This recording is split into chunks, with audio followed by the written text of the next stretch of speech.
Good morning. Welcome back to Venture Daily. I'm Jackson Fordyce. I'm Josiah Simons. It's Wednesday, August 13th, and AI startup Perplexity has made an unsolicited $34.5 billion bid to acquire Google Chrome's browser, aiming to challenge Google's dominance in web search. The offer comes as U.S. District Judge Amit Mehta considers whether to force Google to sell Chrome as part of an antitrust remedy, following a ruling that the company illegally monopolized the search market. Perplexity, valued at around $18 billion, says it has full backing from major investors and VC firms and promises to keep Chrome's open-source Chromium project alive while retaining Google as the default search engine.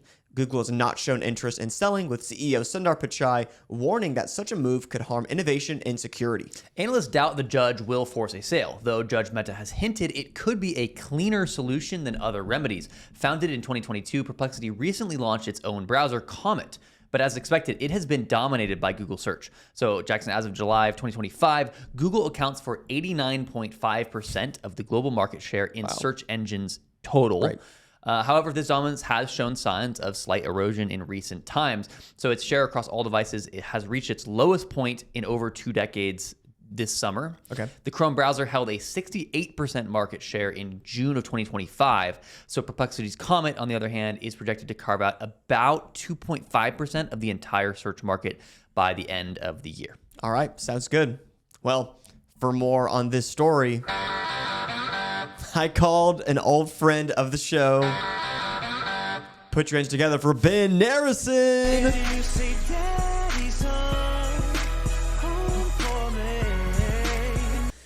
And just as a disclaimer, I don't know what happened to his visual here, but it got really blurry and pink, and so just bear with us. You know, don't look at the screen if you don't want to. Right now, like it is kind of a pink cool and vibe. purple, blurry, like he's running fast. But yeah. it's just... And then there's a one point where he just freezes, but you can still hear his voice. So okay, all right, let's hear what Ben has Narasin has to say. Sure thing. So Ben Narasin, founder and general partner of Tenacity Venture Capital. We're a seed fund. We write $1 to $3 million checks into seed and occasionally pre-seed companies. Before that, I was at New Enterprise Associates, NEA, which is relevant to our conversation today since they funded Perplexity. Before that, I was basically a seed investor for 17 years. And before that, I was an entrepreneur for 25 years and was fortunate enough to be able to take one of my companies public. All right, for my first question for Ben, Perplexity is offering nearly double its own valuation Your to buy. numbers exploding, right? Like literally unbelievable. Exactly. To buy Google Chrome, even though analysts say a sale is unlikely. Is this a serious acquisition attempt or a strategic PR move to influence the antitrust case? Well, I mean, I think it could be potentially all of the above. I mean, there's nothing venture loves more than audacity, as long as that audacity can come true. Think about, as an example, when Elon Musk finally did buy Twitter and cut, 85% of headcount, and yet nothing broke? Like, wow. If you said the day before that to 100 people, if I take 85% of the workforce out of a tech company, will it be okay? I think most of them would say, I don't think so. So people love audacious big goals and shots. There's a reason why this could work really, really well. And, Perplexity has very good support from NEA, which has really deep pockets. Now, they're not coming with $34 billion, but, there's a lot of long reach there.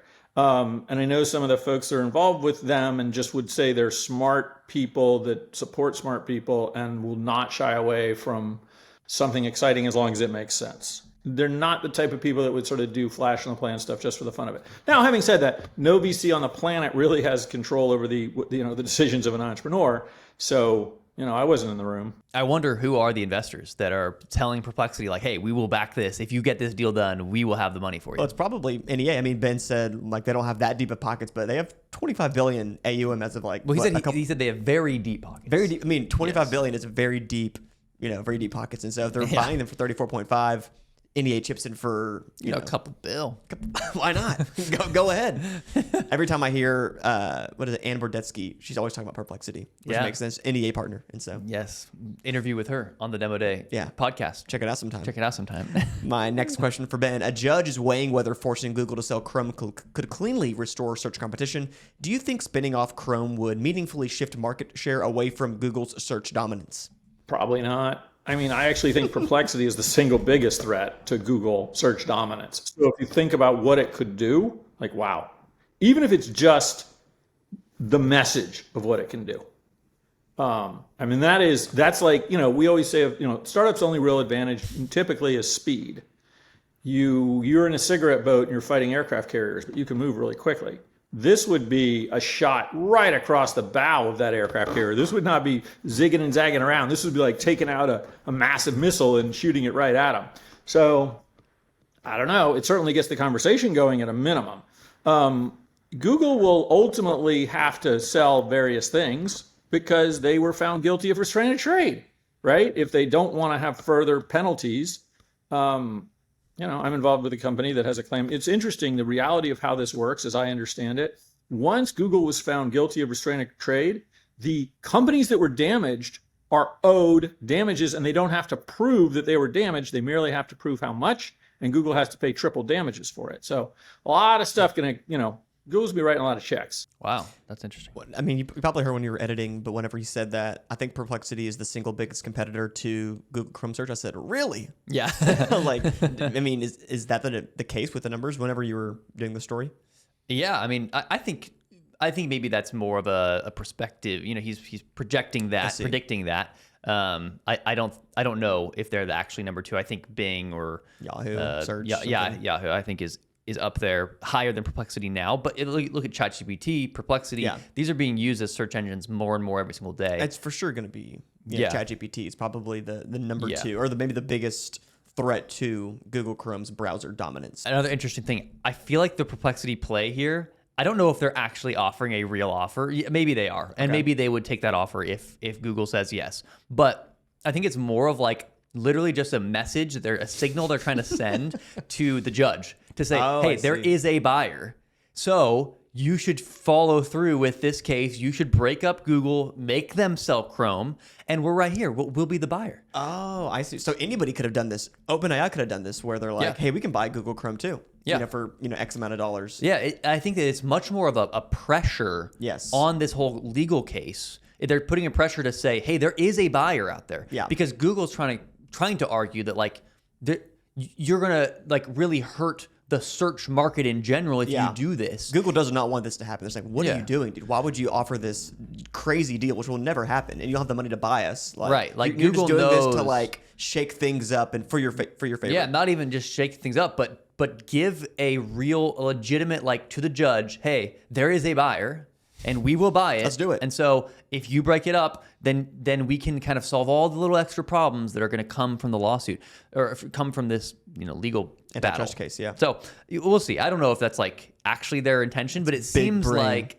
they're kind of doing this to get themselves into the news and also to get themselves in front of the judge to say, hey, we're a buyer. Right. For my next question for Ben, if the judge doesn't force a Chrome divestiture, what other remedies like limiting default search deals or requiring data sharing do you think could actually dent Google's 90% search market share? I mean, look, the courts and the U.S. government are not going to be the things, and the ridiculous antitrust cases that were filed. I mean, look, I do think Google was legitimately a restrainer of trade, but they're not. Look, consumers use Google because consumers want the best possible product. Their risk is that Perplexity is the best possible product, and people will migrate to it or to ChatGPT or whatever else they want to use. That's what's going to take them down. And it's funny, I was having a debate with somebody a year or so ago. Perplexity was raising a new round. I was actually trying to buy some shares. I was like, please give me some as an individual, because I believed, I used it. I thought it was awesome. They're a client of one of my companies for data. And I thought, this is, and he's like, I think this price is crazy. And I was like, a few billion. And I was like, what do you mean? It's like, I'll just wait for the IPO. I'm like, why? Well, because then it'll be fairly priced. Yeah, in 4 years at 100 times this price. Well, I don't know why it justifies any of these prices. I'm like, in the 20 plus years of Google's existence, when have you ever seen another legitimate competitor? Oh, never? That's why. I mean, they are a legitimate threat to Google, and that comes with the value that's ascribed to Perplexity, but it also comes with a threat that Google really needs to care about. And they obviously care. They're putting, AI in their search results, but I don't think that moves anybody over. Yeah, it's interesting. I mean, like he's saying, if Perplexity really is a true competitor and they can make that case to the judge, then the judge will be more kind of incentivized to say, okay, then I will break up Chrome and let you guys be, first in line to buy it. Now, obviously, Google still owns, they get to decide who buys it. Right. The judge They can say isn't no. going to, the judge isn't going to decide that. But I mean, who knows? Maybe Perplexity, because they have to walk this tightrope, because they both have to do this thing that they're doing where they're getting this in front of the judge. We're a buyer, but they also don't want to hurt their relationship with Google enough that Google says, we're not selling to you guys because you caused this whole mess for us. Exactly. You know? So, Or if Google's like, yeah, sure, we're down for that, and then Perplexity's like, we do not have that kind of money right now, dude. yeah. Well, they could say, I think that they only made the deal knowing that like they are getting the winning side of the deal if Google says yes. Okay. Because they want this in the end. They still would have to buy it from Google, even if the judge rules. At some point in the future. Yeah, they still have to buy it. And I think the estimates are that it's worth somewhere between 20 to 50 billion. So 34.5 is pretty much right there in the middle. Yeah. So I think that like they want to buy it at this price anyway, but they're just kind of getting ahead of the curve, and they get an extra to show the judge, hey, we're a buyer. For my last question for Ben, with Chrome's 3.5 billion users and 60% global market share, could a company like Perplexity realistically operate and secure a browser of this scale, or is that a bigger technical and financial lift than it appears?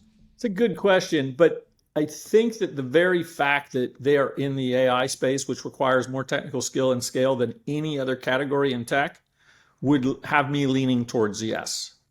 Also, if you think about the size and substance of Chrome and the opportunities to monetize that, now obviously Perplexity is not as adept at monetizing as Google is, it speaks to how much of the money they're paying could, in theory, be earned out of the product they buy. When I was running my web business in 93 to 2001, when the bubble burst, we bought 12 companies. We made money on all but one of them within a quarter because we fundamentally shifted the business model to a business model that was better than theirs, cost per click, which we theoretically invented in 94, and it was awesome. The people that were running it before couldn't make money on it. Now, this could be the reverse. Google does a great job of making money on it because search pays them. It's not clear yet that Perplexity has figured out the monetization strategy, and I'm okay waiting, as so many people are, but they do have to figure that out, and they have to do it exceptionally well. They needed Omid Kordestani, as Google had, to figure it out, go out and sell it, and make these guys a just stunning ton of cash. Thank you to Ben Narasin for being on the show today. All right, that's it for Venture Daily. Thank you so much for joining us today. If you like the show, hit the like button, subscribe to our channel. We're growing every single day, and we're bringing tech and venture capital news and great content to you every single day. And thank you to Content Stack for letting us film here every single day in Austin, Texas. If you like today's show, whether you're on YouTube, Spotify, Apple Podcast, or X, leave us a like, a comment, and a review. Throw us a 5-star rating if you think you've earned it. And as always, we'll see you here tomorrow morning at Venture Daily.